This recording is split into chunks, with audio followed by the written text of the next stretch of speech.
తాకట్లో ఉన్న మీ బంగారాన్ని విడిపించి ఆ రోజు ఆన్లైన్ రేటుకి కొంటాం. Sharma gold company. మహాదేవ శ్రీమాత్ర నమః. Welcome to our channel. March నెలలో ద్వాదశ రాశులకు సంబంధించి మరి ఇదే మార్చి నెలలో మనకు షష్టగ్రహ కూటమి అనేటువంటిది ఏర్పడబోతూ ఉన్నది. 6 గ్రహాలు కూడా కలవబోతున్నాయి.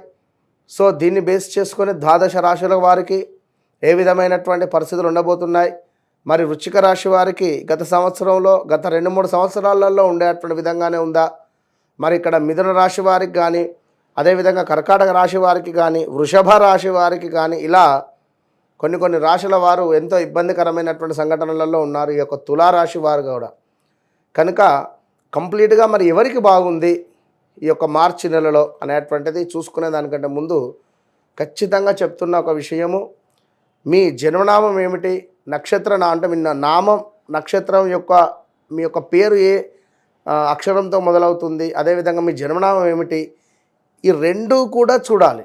రెండిటితో పాటు గోచారము గ్రహచారము చూస్తూ, అదేవిధంగా జాతకంలో నడిచేటువంటి దశ అంతర్దశలను చూస్తూ, మీరు జన్మించినటువంటి డేట్ ఏమిటి, మీ లక్కీ నెంబర్ ఏమిటి, అన్లక్కీ నెంబర్ ఏమిటి. ఉదాహరణకు నెంబర్ 5లో జన్మించినటువంటి వారికి బుధవారం ఎంత అదృష్టం, అదేవిధంగా నెంబర్ 1లో జన్మించినటువంటి వారికి ఆదివారం. ఇలా వారికి అంటే జస్ట్ ఇది ఇలా ఇంకా కొన్ని డేట్స్ ఉంటాయి. ఇవి అన్లక్కీ ఏమిటి, ఆదివారం జన్మించినటువంటి వారికి శనివారం. సో నెంబర్ 8 అన్లక్కీ, అదేవిధంగా 17 ఇట్లా. అంటే ఈ రెండు సంఖ్యాశాస్త్రము ఆస్ట్రాలజీ రెండింటి పరంగా చూసుకొని జాతకము ముందుకు వెళ్ళడం వల్ల ఖచ్చితంగా జరుగుతుంది, జరిగేది, మనకు జరగబోయేది 100కు 200% మనం అక్యురేట్గా కూడా చెప్పవచ్చును. నెంబర్ ఆఫ్ ఛానల్స్లో కూడా మనము చాలా అద్భుతమైనటువంటి వీడియోస్ అందించినటువంటి వారము. నేను మీ మురళీధర్ శర్మ. తప్పకుండా మరి ఈ ద్వాదశ రాశుల వారికి సంబంధించి మరి ఈ యొక్క మార్చి నెలలో ఏ విధంగా ఉండబోతుంది అనేటువంటిది ఇందులో క్లుప్తంగా తెలుసుకుందాం. కన్యా రాశికి సంబంధించి మరి ఈ యొక్క మార్చి నెలలో ఏ విధంగా ఉండబోతుంది అంటే, కొంత ఇబ్బందికరమైనటువంటి సంఘటనలు ఎదుర్కొనే పరిస్థితి ఉంది. సో జాగ్రత్త.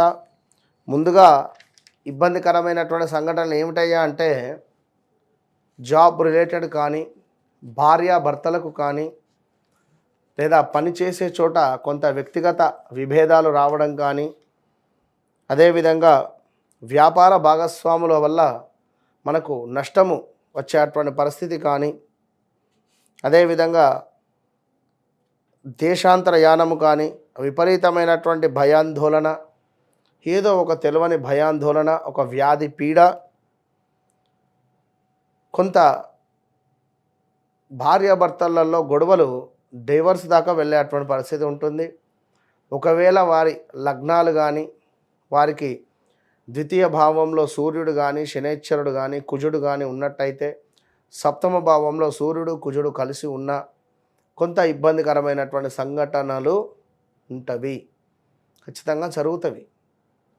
ఇక అదేవిధంగా కొంత దుఃఖంతో ఈ యొక్క నెల ప్రారంభం కాబోతూ ఉన్నది.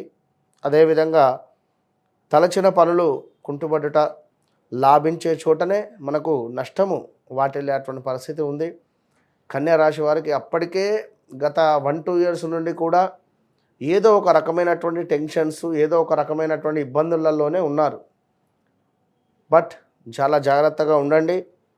అదేవిధంగా భయవృద్ధి, కొంత స్కిన్ ఇష్యూస్, స్త్రీ మూలక కలహాలు, వృధా కోపము. మీ కోపము అంటే ఎక్కువగా కోపించుకోకండి, ఆ కోపం కూడా వృధా కోపంగానే మారబోయే పరిస్థితి ఉంది. అధికంగా కూడా డబ్బులు ఖర్చు అయ్యేటువంటి పరిస్థితి ఉంది.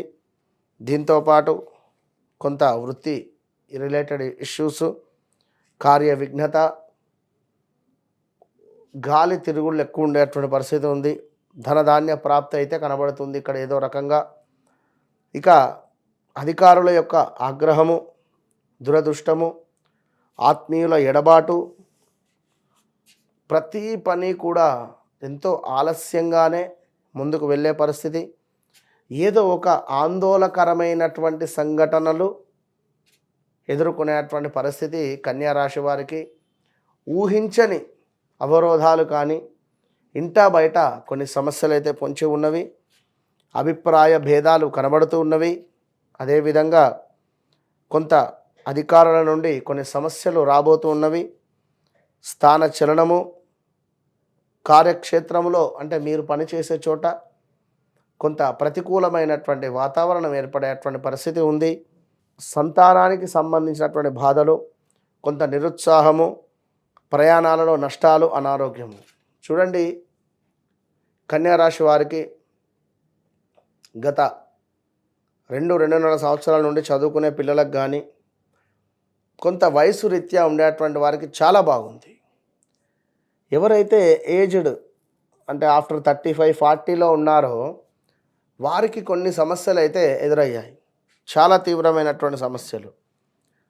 సో ఇక్కడ కన్యా రాశి వారు ఎవరైతే ఉన్నారో గత 2000 సుమారుగా కూడా మనకు 2008, 9, 7, 8, 9 ఈ సమయంలో ఎలాంటి సిచ్యువేషన్స్ ఎదుర్కొన్నారో ఒక సంవత్సరం అటు ఇటుగా మరలా ఇప్పుడు కొంత ఇబ్బందికరమైనటువంటి సంఘటనలు ఎదుర్కొనేటువంటి పరిస్థితి అయితే ఉంది.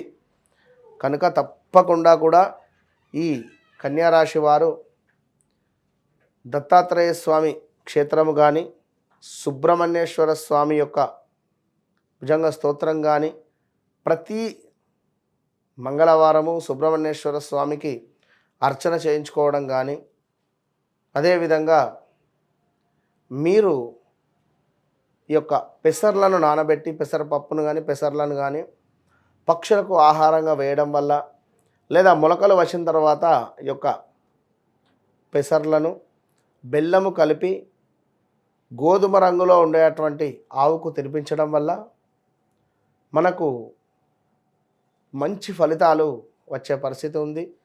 దీంతో పాటుగా మనం భోజనం చేసేటువంటి సమయంలో ఒక ముద్దను కలిపి పక్కన పెట్టి దాన్ని ప్రోక్షణ చేసి చక్కగా కూడా నమస్కరించుకొని మీరు భుజించేటువంటి ప్రయత్నం చేయండి.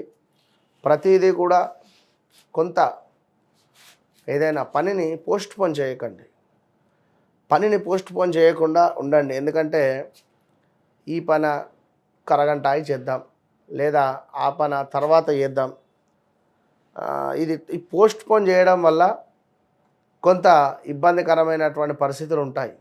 పోస్ట్పోన్ అనేటువంటిది చేయకండి, తప్పకుండా బాగుంటుంది. All the best.